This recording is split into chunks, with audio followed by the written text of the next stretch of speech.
so much for joining. Thank you for having me. I literally told Amanda at the start of this campaign that I wanted to do this, so I'm glad that she managed to put it together. I love it. I'm a fan, yeah, fan of the pod, fan of the Instagram channel. Awesome. Yes, I'm yeah. So thanks again for having me on.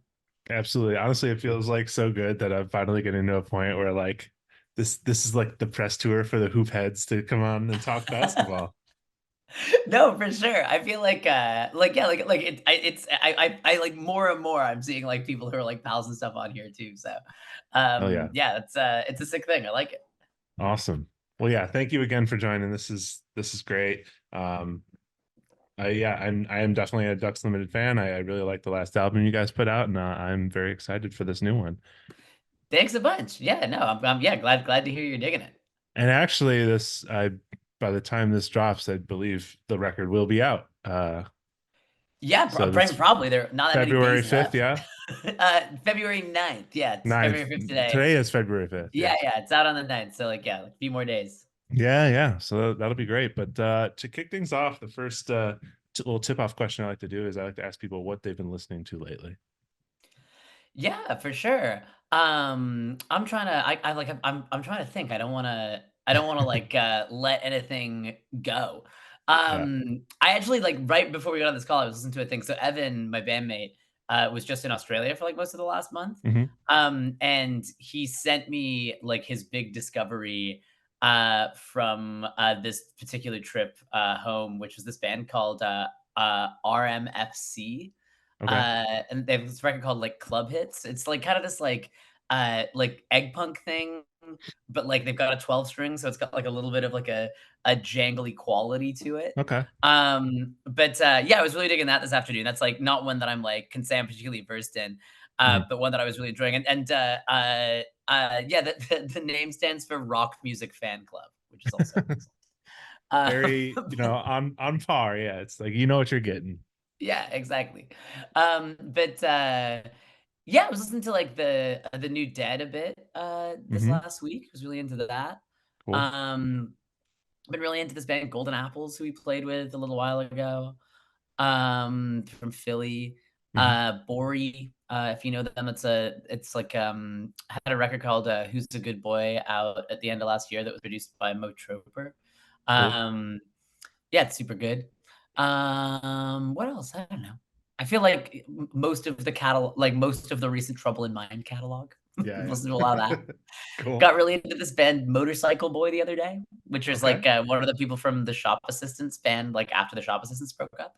Awesome. Um, but yeah, I don't know. That's a bunch of stuff.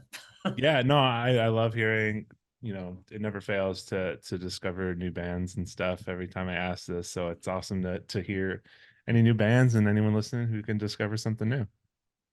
Mhm. Um, but as I said, you have your new album coming out. Um, I guess, the last one, Modern Fiction, that came out in 2021. Between then and now, how do you feel like the sound has evolved or changed at all? Yeah, I mean, I think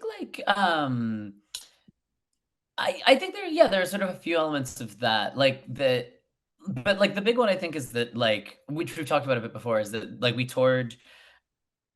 like on the last record we played a bunch of shows which we had never really done before. Like I think we went from like maybe having played a total of like 5 shows ever, Mhm. or maybe 10 at the most, to having played like 100 in a year basically.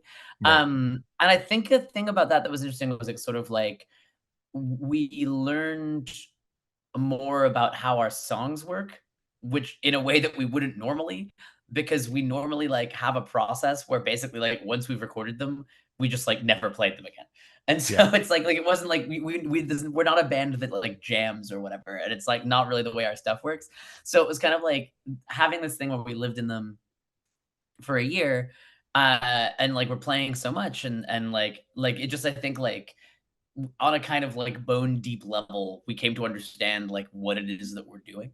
Mhm. So when we went to make this record, I think it was like there was sort of um less like thought about sort of like the base layer of how things work, because I think like we just sort of trusted our instincts more and sort of knew kind of more innately like how to make the things we wanted to make. Sure. Um, and yeah, I think then like another element of it is maybe that we worked with Dave Vitrino on this. We worked with some other people who added some layers to it. And I think they just sort of brought it, it's like Evan had always been the person who'd like engineered our stuff before and often Mhm. mixed it or had a hand in mixing it as he did on this one, but like was the main kind of like person who was focusing on that side of stuff. And he's really good at it. But I think like having somebody else in just sort of like added like a layer to that. And there's also like, Dave is just a crazy engineer. So it's just a bunch of not like accrued knowledge that this guy has that we did not Sure. have. So I think, yeah, there's like I don't know, like there's some changes in that, and I think it's maybe like it feels a little bit cleaner and clearer or something Sure. than Yeah. Yeah. we've done in the past. Well, and Modern Fiction was like your debut album. Were you guys making music a long time before that, or was it kind of like this is like a new band that started recently? Yeah, we'd had like a while that we'd been doing stuff. Like we'd done like one EP that came out at like the end of 2019, Okay. and then that like led to us getting signed, and so that EP got like reissued with a few extra tracks. So like that existed, but then like honestly before that, like we'd like made a whole other EP that we never put out because we just like weren't happy with it. Sure. So we'd been kind of like refining the process for a long time, and I feel like that's kind of the thing. It's like it's just like it's generally like a broader process of refinement. Like it's Yeah. like Yeah. like I think just each time we make something, it's like a little bit more of a refined version of the thing that we were Hmm. trying to do last time. So And that's what it um sounds like with this new one, where it's like you've kind of like familiarized yourself a little bit. Now you're getting more comfortable in writing. that's awesome. Yeah, I'm glad that that comes through. That's definitely the hope. Cool. Yeah. Um, and another thing I've noticed too is actually all the artwork is this, very architectural photography. Did someone shoot that? It's all very beautiful photos. So the first, like the EP and the first album, Evan did. Like Okay. Evan took the photos. This one, I think, like if I remember correctly, he did try, like he was taking photos for a while, trying to find Yeah. something, and he ultimately just like wasn't happy with like the results he was getting. Okay. And so he tracked down this photographer in Barcelona who took this one.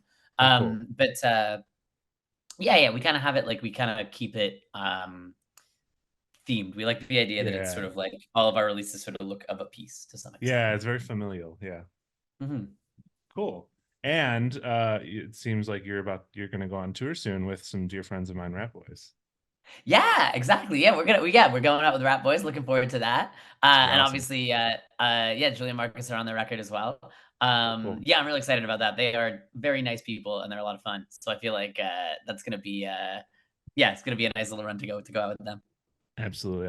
I'm super excited to check you guys out. Um, but you came on this podcast to also talk a little bit basketball.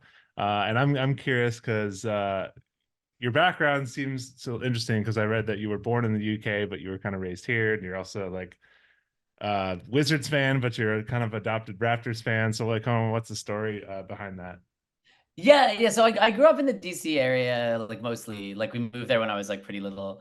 Sure. And so yeah, like I was a fan of all the DC sports teams. And then sort of like after I moved to Toronto, like for college, I kind of just like it was like a complicated process because it's like I felt like in some way like I was like betraying like like that's like a bad sports fan move or something to like move somewhere and like not be into your old teams anymore. But like I have lived here longer than I lived in the DC area, and also pretty much all the DC area teams are pretty easy to give up on. Yeah. Like for Nationals one won a World reason. Series a couple of years ago. Yeah, but see, I am old enough that I like the Nationals were like I It's like new to you, yeah. when I first came there, I was an Orioles fan, and then when the Nationals came in, I was like, no, fuck that, Yeah. like Orioles, Yeah. Orioles for life. And then I moved here, and I was like, wait a minute, they suck. Yeah. But yeah, like when the Nationals won the World Series, I definitely, well, yeah, I've never really been a Nationals fan, so like that Yeah, was I get it. cool. I'm glad that happened for them, but yeah, so it was like, so I was kind of like. I guess actually thinking about it in the context of this podcast, that it's like basically like my like Wizards fandom like runs through like the end of Gilbert Arenas. And like Yeah. and then like around that, like like when that all fell apart, like spectacularly as it did. Right. Like really one really one of the best falling aparts that I can think of. It's that's like kind of when I I made the transition to Raptors fandom. I'd Got like it. it had been like a slow thing though, right? 'Cause it's like a lot of my friends were into the Raptors and like I was aware of them and I was like watching games and stuff, but I didn't like formally kind of like switch my allegiance until around Sure. that period of time. And that Yeah. was in my defense, like fairly like it did not was not like bandwagon jumping because like they were pretty bad. Like that was like Bargnani times. So like Oh it was boy, not yeah. like not like a towering peak that I was There was jumping this was over still to. like the like purple magenta uniforms. Uh yeah, I Or think was so. it Yeah, the yeah, it it would have been. wasn't quite the We the North era. Yeah, it was definitely pre like Pre-Drake yeah, influence. pre-Drake, the pre-Drake period of the Toronto Raptors. But yeah, yeah, like I'm like it was like Bargnani who like just sucked. And Yeah. Oh like yeah. Amir Johnson who was cool. But like we all liked Amir, I remember. But yeah, like that was kind of what that team looked like then. And then it was like yeah, the kind of like I think when it started to be like fun to be a fan of them was the sort of like DeRozan, Lowry Yeah, yeah. period, you know? Totally, totally.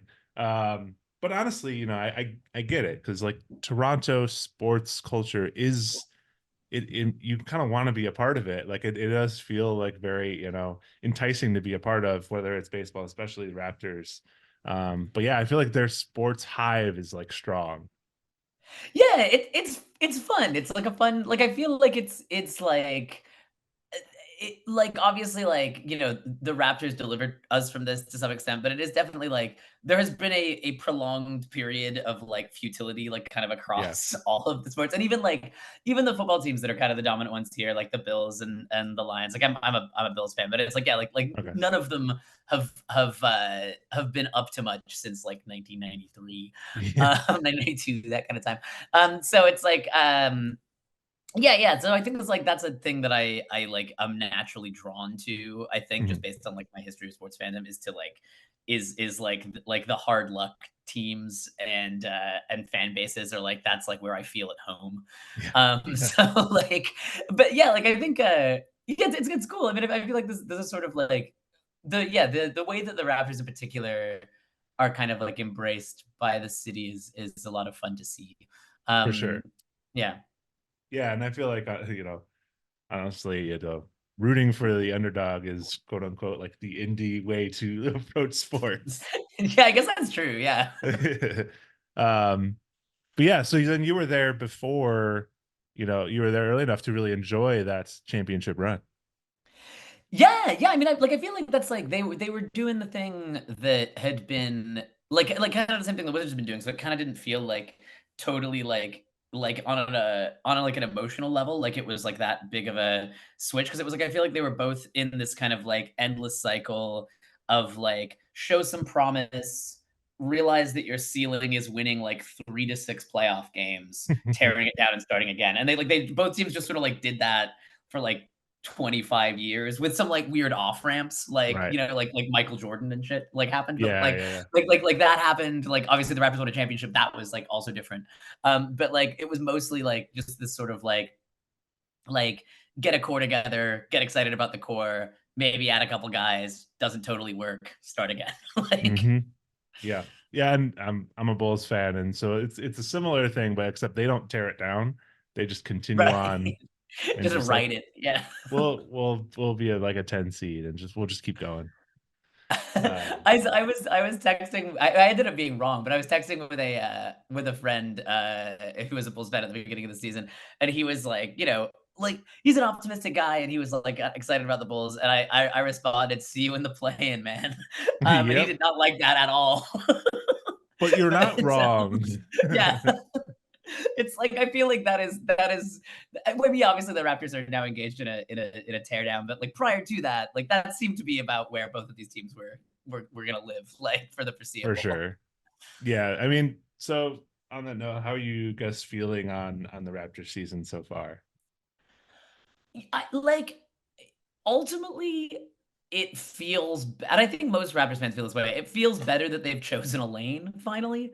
Hmm. Like there's been a sort of like I don't know, like 2-year kind of like purgatory feel to them Right.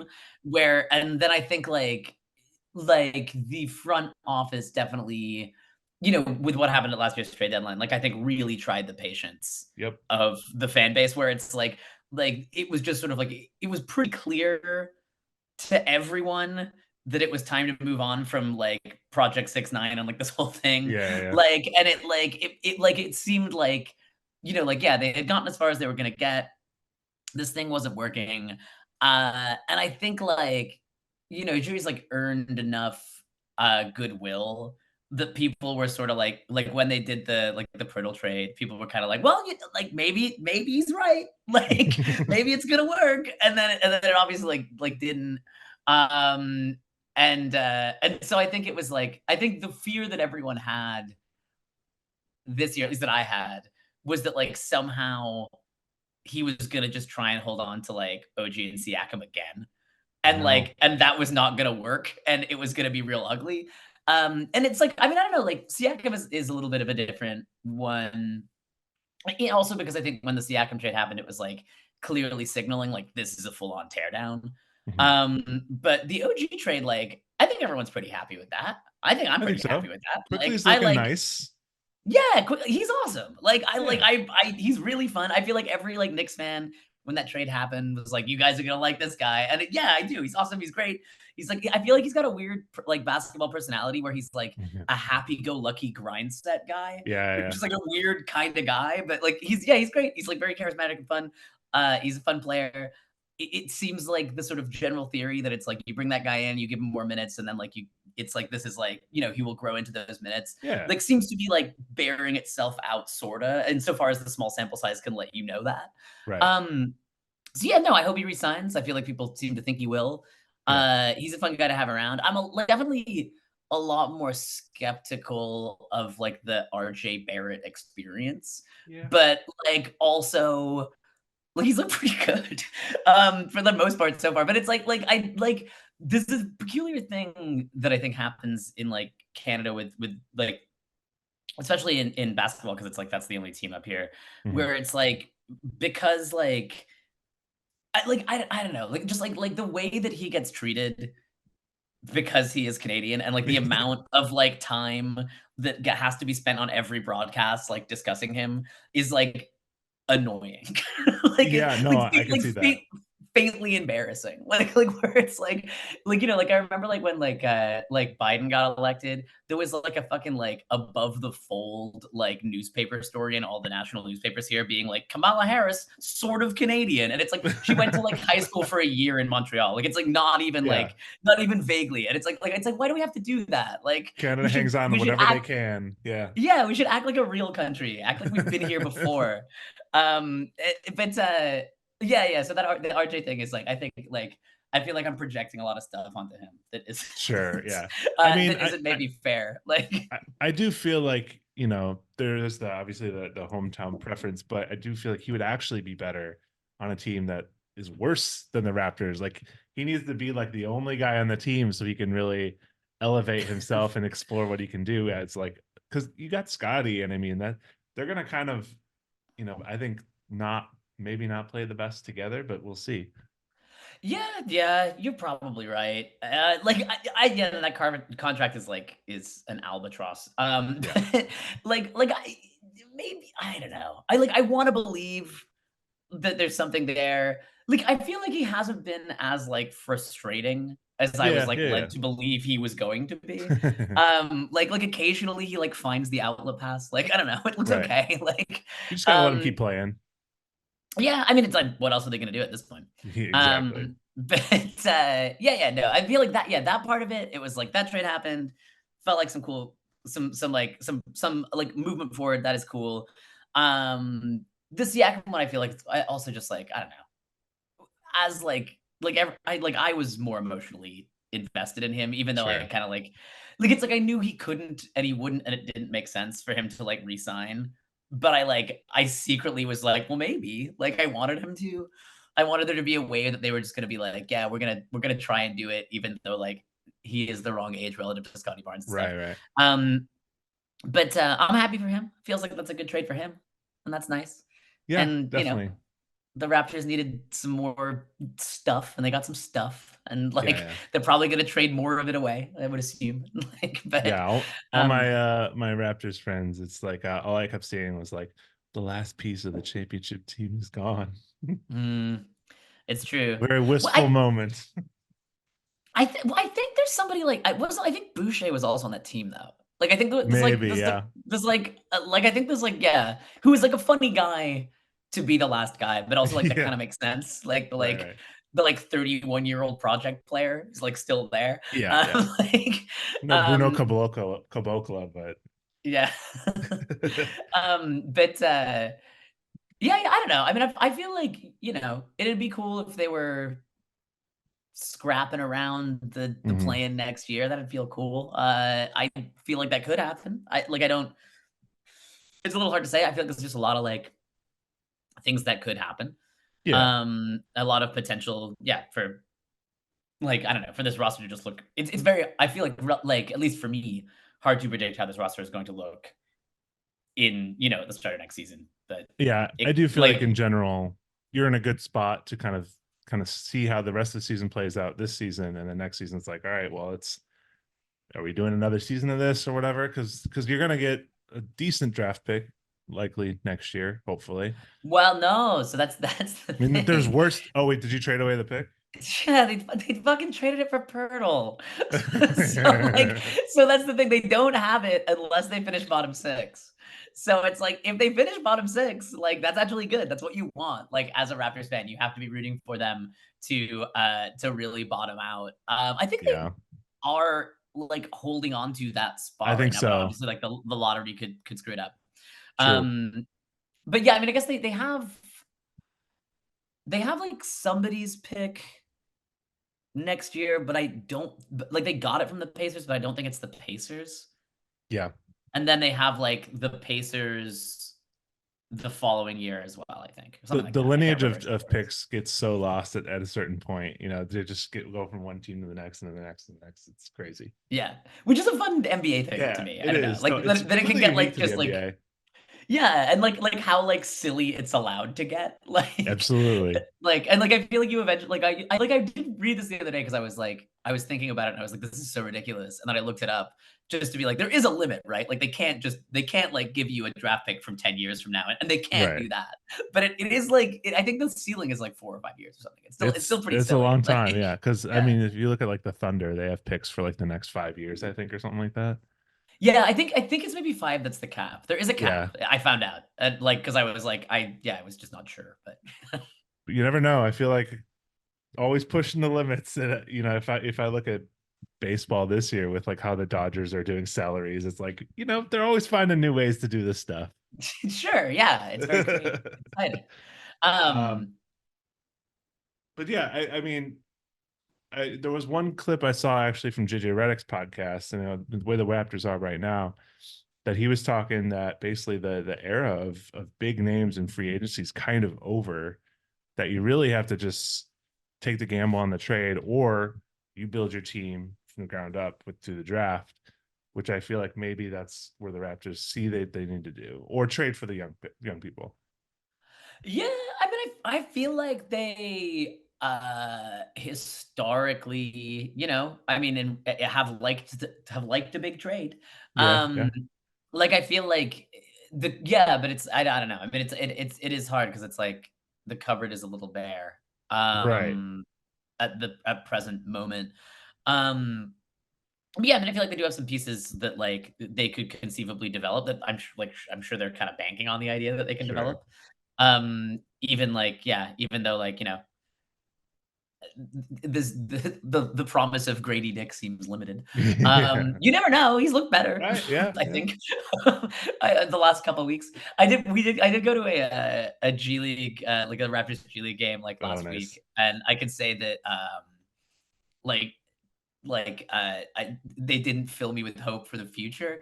Like, I think they lost by like 45. It was Oh boy. unbelievable. I don't think they ever got closer. Like I by like they were playing the main Celtics, and I think, like, they didn't score until Maine had already hung, like, 18 on them Ooh. and never got closer than that. Like, it was gruesome. Do you think they could beat the Pistons? I mean, you'd think, but they did, like, Right. they were the team that broke the historic losing streak, so Crazy. Yeah, yeah, true. So you're obviously a Raptors fan now. Do you still keep up with Wizard stuff? Is there still a soft spot in your heart, or are you just done? Not really. I mean, I find they're like I'm a big, like, Defector reader, and there Yeah. are, like, a couple guys there who are, like, DC area, like, Wizards fans, so you Mhm. get, like I get, like, slightly more, Wizards content that I feel like a neutral NBA observer would just because Mhm. of, like, that. And I do find, like, their disastrous and hilarious card construction, like, it is funny. Yeah. But I don't really, like I haven't it was really like yeah, I kinda really dropped off in the sort of like Mhm. the John Wall iteration of the team. Sure. It was like I was passingly aware of, but, like, I wasn't really paying attention to them, and I haven't sort of locked in since. Yeah, yeah. I do feel like there's you said they're kind of funny in a way, and I think the downfall of Jordan Poole is kind of comical. Yeah. I mean, like, I feel like, yeah, the number of, like, lowlights and just, like, Yeah. the amount of, like, balling out he tries and Right. fails to do is, like, is real cool. Like, it's sort of like, it's, like, nice to see a team, like, honoring the spirit of JaVale McGee, Yeah. like, in that way. I feel like, yeah, that's the kinda guy that, yeah, you wanna build your team in his image, and I'm Right. glad that somebody's trying that. But aside from watching, have you played? Have you thrown up shots? When's the last time you kind of played some basketball? Oh, yeah, I play, like, in a, like, pickup league, like, once like, try to play once a week, I don't always Oh, make it if, cool. we play on Nice. Tuesdays.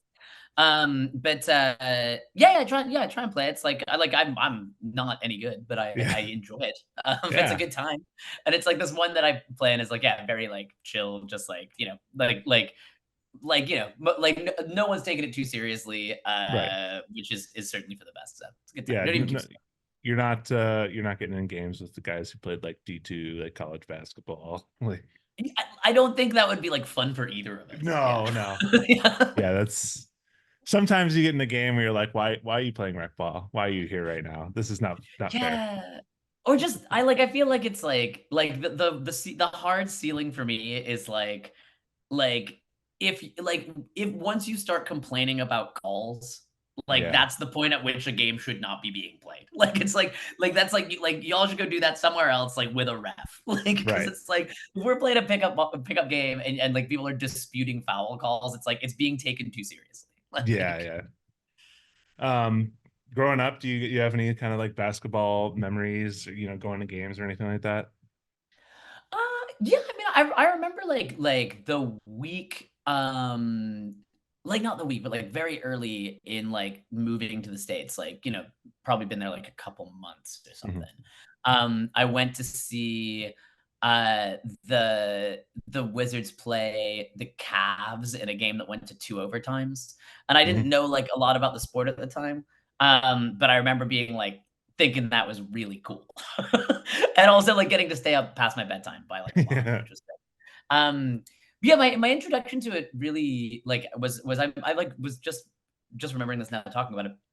My dad used to play in, like, bands, like, mostly, like, cover bands and stuff, Mhm. and when we lived in Europe, we lived, like after we left the UK, I lived in Paris and Switzerland for, like, a little bit, and when we lived in Switzerland, my dad was in a band, with this guy from Texas, the drummer, his name was Alan, or maybe he's the keyboard player, doesn't matter.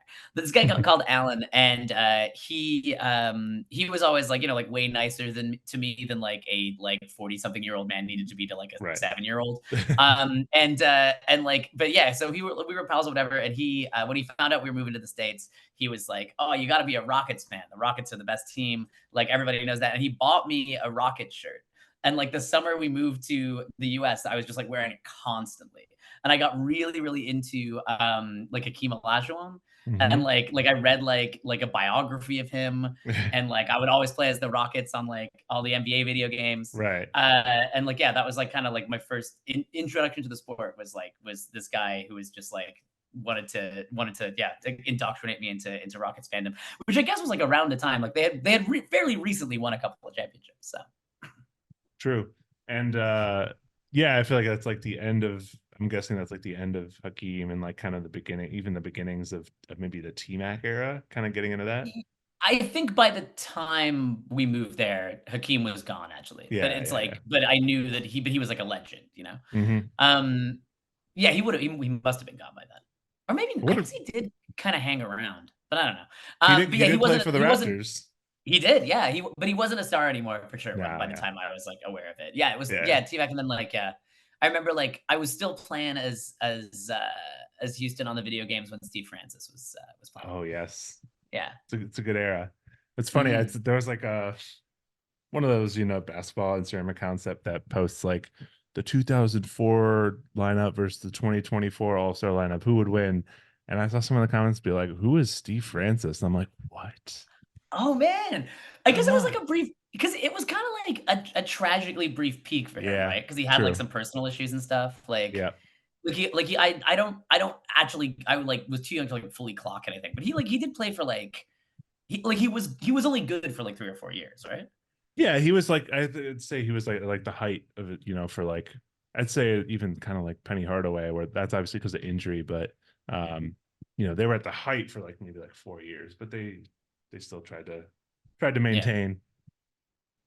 Um, Yeah, poor Steve Francis. He had a pretty good article in the, like, Players Tribune, I think, like, oh, last year I remember cool. reading. Yeah. Yeah, yeah. But the one thing I really like to do is play a little game of called musician matchups that I've messaged you about before this. Uh-huh. So we're gonna do a little pairing of basketball players and bands based on whatever ridiculous kind of reasoning that you want to come up with. So it's always fun to compare our answers and see what kind of silly comps we make. Nice. But Yeah. Oh, I'm since you excited about this. I had fun thinking about it today. definitely, yeah, and since you kind of come from Wizards and moved on to Toronto, I did a little bit of both. So we will start, we'll go chronologically with your fandom, and we'll start with Wizards, but someone we mentioned a little earlier. Let's talk about Gilbert Arenas. Yes, Agent Zero, baby. Yeah, I was excited to see that name on the list. So yeah, so I thought about this a little bit, and I like obviously like the first thing that came to mind was Phil Spector, because of their similar attitudes towards firearms in the workplace. Okay. But I decided that ultimately that was like a little unkind to Gibby. And so I was thinking like Warren Zevon would maybe be a good comp in Okay. that like sort of like he's like at his best capable of being like absolutely transcendent, Mm, like a real like kind of home run hitter too, like just like taking really big swings, but like connecting with them in ways that are very very exciting. But then like ultimately like kind of amounting to less than he should have, maybe largely as the result of like what could be loosely termed character issues. sure. Like I That's feel like fair. that was like the line I was on with that. Yeah, yeah. I mean, he was so talented. Like, just he's like he passes the eye test. Just watching him play, you can see how good he is. Um, Yeah, and just like a cool, fun, weird guy. Like yeah. definitely like I was actually reading when I knew we were gonna talk about this. I was like reading his Wikipedia page. And like there's like some like late career thing where he just like started a community theater production of Our Town, and it's like that's awesome. Like What? what a weird guy. Yeah, or Yeah. like that he apparently he chose the Wizards. This one is actually I did know this already, but like that he chose the Wizards like at the end of his like Warriors contract by flipping a coin. Like that was like how he made his free agency decision.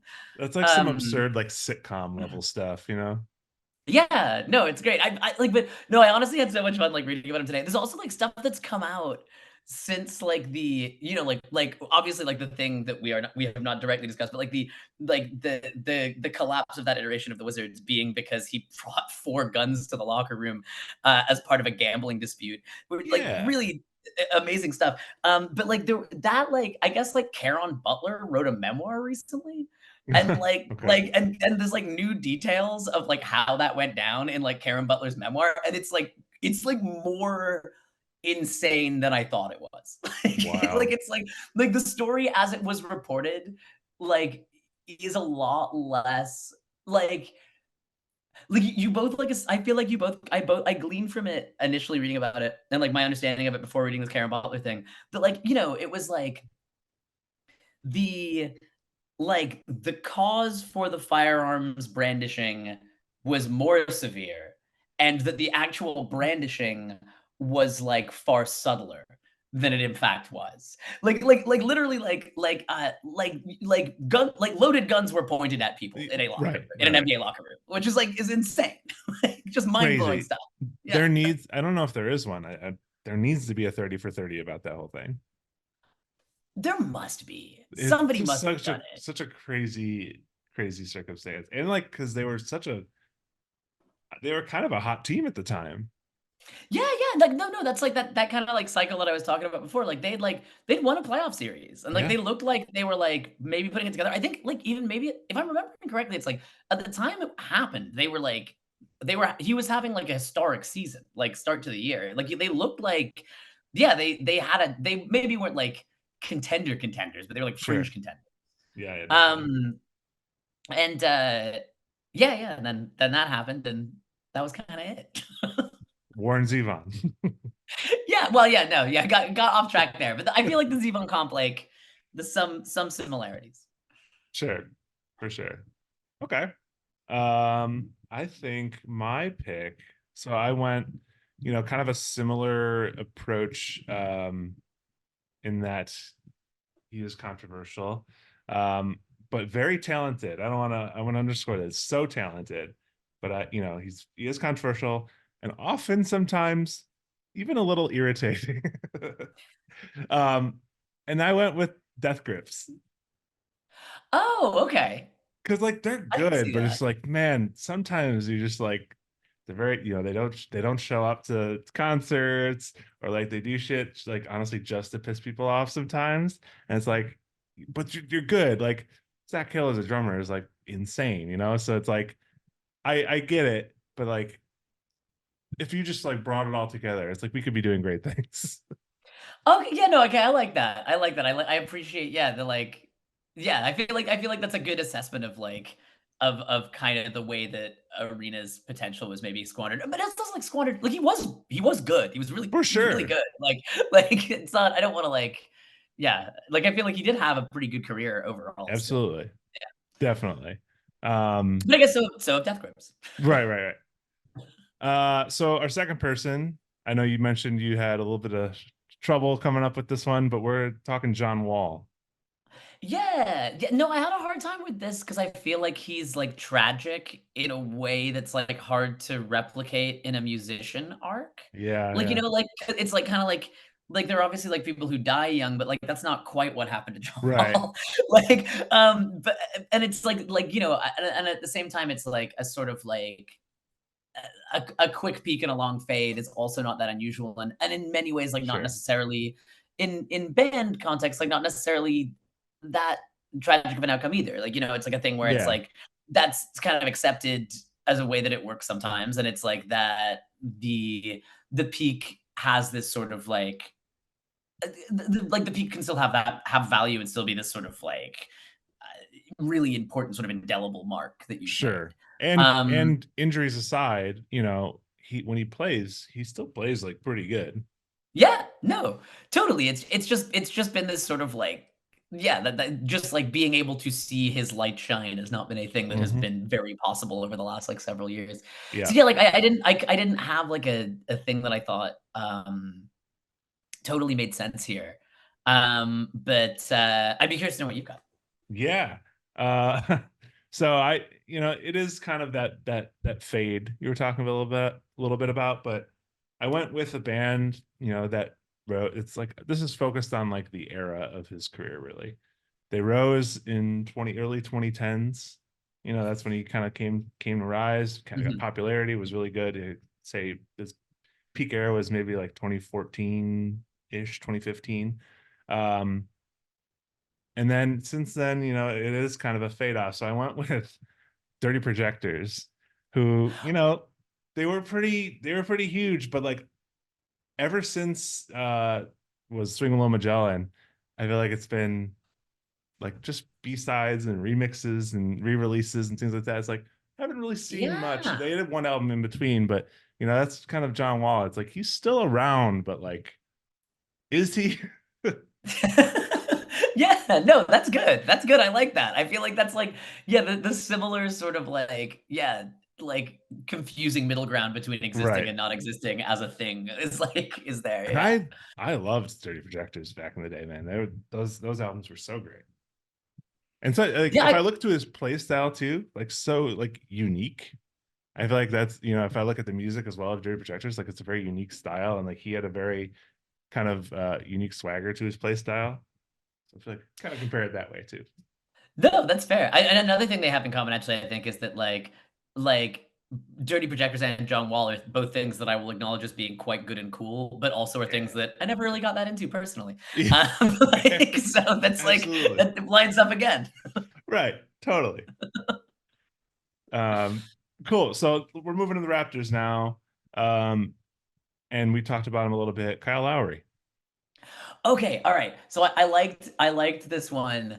Like it was I like to think about because it was yeah I struggled a little bit, but the one that I landed on with for it was Nick Lowe. Mm. Because I feel like Nick Lowe is a cool fit, especially in like the arc of career as well. Because it's like when like Nick Lowe kind of like first rose to prominence, he was briefly kind of like on about the same level as like Elvis Costello. But then Hmm. after that, like shortly into it, he was like never the best player on his own team, but still like a really important one. Like it's like you needed him. He was doing like the kind of the hard work that needed to happen. Right, He right. was still like really good. He still had hits, but he was like, he was producing stuff. He was running the record label. He was writing songs for people. Like he was doing like the unglamorous work that allows like the stars to thrive. While still being like a star in his own right. And so I thought like that was a pretty good fit for the sort of the overall Kyle experience. That's And you could that's good. even kind of do it with like if you wanted to, you could like kind of run it back like kind of through his career, and it's like when he goes like when like Kyle goes and he's like playing with Jimmy Butler, like that's actually like the stiff records period.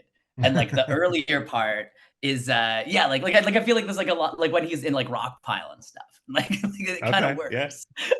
Like but yeah, I was pretty happy with that. I wasn't sure because I was like, ultimately, like I don't know if there's anything that Nick Lowe has done in his musical career that's like the same as taking a charge.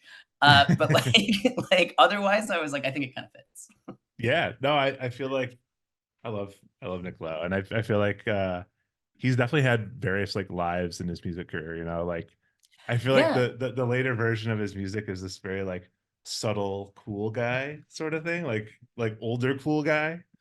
Oh, Uh, and I feel like yeah. Kyle Lowry has this kind of like vet thing going right now too. No, absolutely. That's a good one too. I didn't think about that. And then another thing that I was thinking about earlier as a part of it with the Nick Lowe thing too is that like Nick Lowe kind of like he got like he kind of like broke pretty late, like relatively Yeah, late. Like yeah, he was like absolutely. in his 30s when he like kind of got famous and stuff. So I feel like that has like a similarity to Kyle too. He's a little bit of a late Totally. bloomer. Yeah. Absolutely. That's a very good one. Um, okay, for Kyle Lowry for me, my first thought was what musician has a big ass, but I didn't go with that. I went with a band that so they're not, Kyle's not he's not overly technical.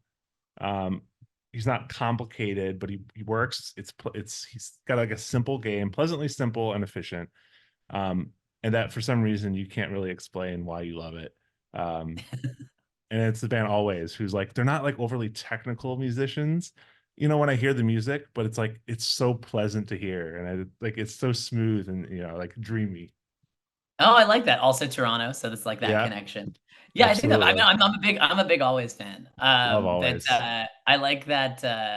Yeah, I like that connection, and that works. for sure. You know, it's not like the guitar parts are ever like overly noodly or anything like that, but it's just like it's just solid. Yeah, I feel like I would maybe be like more on side with the comp until the most recent Always album. And I True. feel like the most recent Always album, it's like I'm not sure like Kyle has ever like well, because I guess maybe like that like can be like them winning the championship. But I feel like it's there's an ambition in the new Always record, Yeah, but yeah. I'm not sure it's it would be like if like If Kyle made an all-star team, well, I mean, he did, didn't he? He did must have he? made an all-star team in there, I don't surely. know. Really? I don't know. Huh, maybe We not. got to fact check this. Yeah, we do. I You don't gotta know that find he out. did. If he didn't, I'm gonna be very upset. Oh wow, I am completely wrong. Several all-star appearances. Yeah, I thought he did. He was pretty I feel like his semi-retirement period of just being helpful Yeah, has glossed over how good he in fact was for a while. He was yeah. that's true. He was a five-time all-star, six-time all-star. Jeez. Yeah, Wow. he's Okay, good. I'm We love wrong. Kyle. We love Yeah, Kyle. absolutely. Yeah.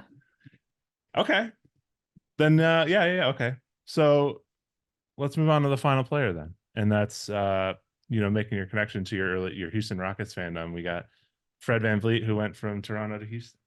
Yeah. Um this actually doesn't relate to my answer to this one, but I do have to admit I was kinda never a Fred guy. Which is Yeah. not I just feel like every time I watched him play, it was like the game when he shoots one of 12 from deep, Yeah. and you're just like, "What the stop doing that." Right. That's not actually true. I obviously watched I watched him play very well a number of times, but I feel like the last couple of years, there was just a lot of that, and I was getting annoyed with him. But anyway, so on this one, I kind of I don't know if this is cheating, but I did kind of phone a friend. I was talking to my friend about it because I wasn't I was just we were bouncing some ideas back and forth. And this is his idea, but I really liked it. So this is my friend Paul Ehrlichman. He plays in a band called El Rickman. He also arranges a lot of the strings and stuff on Ducks records. So it's Oh, Ducks adjacent. yeah. But his idea for Fred was that that Fred is a good fit with the Hives. Um, Ooh. like not taken terribly seriously, slightly regarded initially from unconventional homes, Wichita and Sweden, for the kind of thing that they do. But took advantage of their moment to explode to notoriety and have parlayed that into a pretty consistent career from there. Absolutely. I can't argue with that. Yeah, I thought it was pretty solid. So thank you, Paul, for that one. Yeah, But that's good. yeah, I thought it was a pretty good comp. For sure. Yeah, that's very good. So for mine, I went with I just focused on the fact that Fred was undrafted. Um, so he was overlooked for a long time. And I went to so far as the detail of he was undrafted in 2016, which is the same year an album came out by a band called Mother Evergreen, who's a good friend of mine.